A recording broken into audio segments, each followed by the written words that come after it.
Doctor बहू और अंधविश्वासी पति। समाज में शिक्षा और अंधविश्वास की लड़ाई हमेशा से चली आ रही है। जहां शिक्षा तर्क, विज्ञान और समझदारी की ओर ले जाती है, वहीं अंधविश्वास बिना सोचे समझे परंपराओं और रूढ़ियों को मानने पर मजबूर कर देता है। ये कहानी एक ऐसी महिला की है जिसने विज्ञान के बल पर अपने पति और परिवार को अंधविश्वास के अंधेरे से निकालने की कोशिश की। ये कहानी डॉक्टर सुमेधा की है, जो एक पढ़ी लिखी और समझदार डॉक्टर थी, लेकिन उसकी शादी ऐसे व्यक्ति रवि से हुई जो पूरी तरह अंधविश्वास में डूबा हुआ था।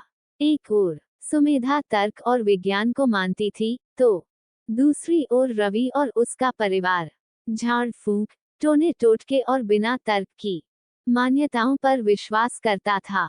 क्या सुमेधा अपने पति और ससुराल वालों को अंधविश्वास से निकाल पाई? क्या उसने विज्ञान के बल पर अपने रिश्ते को संभाल लिया? आइए इस कहानी को विस्तार से जानते हैं। सुमेधा एक मध्यम वर्गीय परिवार की लड़की थी। उसने अपनी मेहनत और लगन से मेडिकल की पढ़ाई पूरी की थी और डॉक्टर बनी थी। उसके माता पिता को उस पर बहुत गर्व था। जब उसकी शादी के लिए रिश्ते आने लगे, तो उन्होंने एक प्रतिष्ठित परिवार के लड़के रवि को पसंद किया।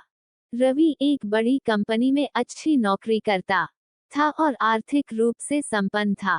पहली मुलाकात में रवि और सुमेधा ने काफी बातें की। शुरुआत में सब कुछ ठीक लग रहा था, लेकिन धीरे धीरे सुमेधा को एहसास हुआ कि रवि और उसके परिवार की सोच अंधविश्वासों में जकड़ी हुई थी। शादी से पहले ही रवि ने कहा, तुम मंगलसूत्र और पायल पहनोगी ना?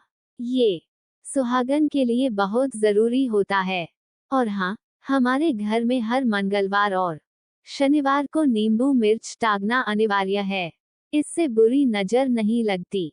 सुमेधा को ये बातें अजीब लगी, लेकिन उसने सोचा कि शादी के बाद धीरे धीरे रवि को समझाएगी। शादी के बाद जब सुमेधा ससुराल पहुंची, तो उसे एहसास हुआ कि रवि ही नहीं, बल्कि पूरा परिवार अंधविश्वास में डूबा हुआ था।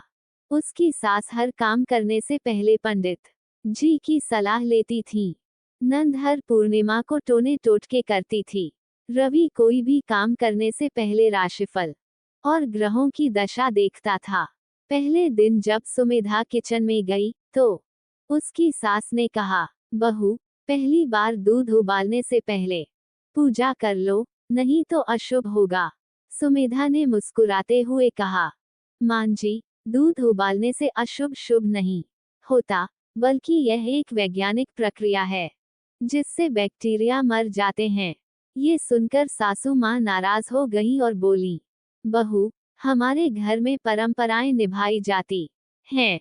तुम डॉक्टर हो, लेकिन हमारे रीति रिवाज मत बदलो। समय बीतता गया, लेकिन सुमेधा का संघर्ष बढ़ता गया। एक दिन रवि को तेज बुखार हो गया। सुमेधा ने तुरंत दवाई दी, लेकिन उसकी सास एक ओझा को बुला लाई। ओझा ने आते ही कहा, इसे किसी की बुरी नजर लगी है। इसे ठीक करने के लिए मंत्र जाप और हवन करना पड़ेगा। सुमेधा ने गुस्से में कहा, माँ, बुखार वायरस या बैक्टीरिया की वजह से होता है, न कि बुरी नजर से। लेकिन रवि ने ओझा की बात मान ली और 3 दिन तक कोई दवा नहीं ली।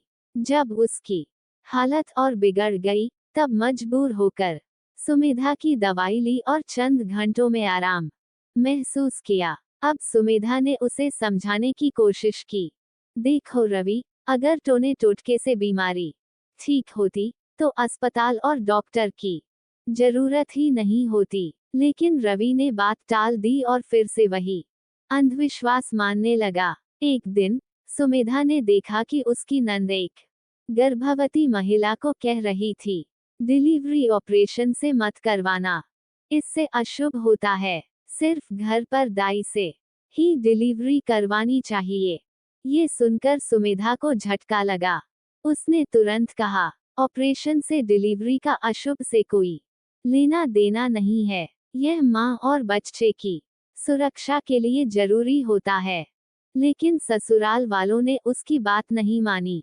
कुछ महीनों बाद रवि की छोटी बहन गर्भवती थी। जब प्रसव का समय आया तो परिवार वालों ने हॉस्पिटल ले जाने से मना कर दिया और घर पर ही दाई को बुला लिया।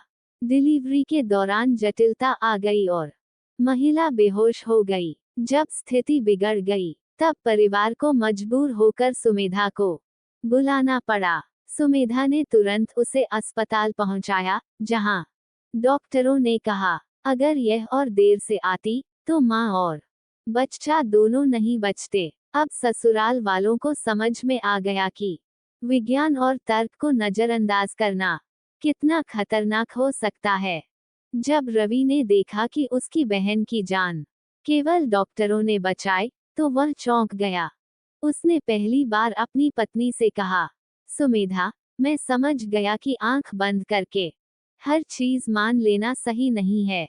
मैं अब से अंधविश्वास नहीं बल्कि तर्क और विज्ञान को अपनाऊंगा। ससुराल वालों की सोच भी धीरे धीरे बदलने लगी। अब वे बीमार होने पर झाड़ फूंक की जगह डॉक्टर से दवाई लेते थे।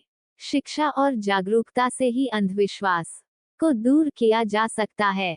परंपराओं को मानना गलत नहीं, लेकिन उन्हें तर्क और विज्ञान के आधार पर अपनाना चाहिए। स्वास्थ्य से जुड़े मामलों में झाड़ फूंक और टोने टोटके पर विश्वास करना खतरनाक हो सकता है। अगर हम बदलाव लाना चाहते हैं तो धैर्य और समझदारी से अपनों को शिक्षित करना जरूरी है।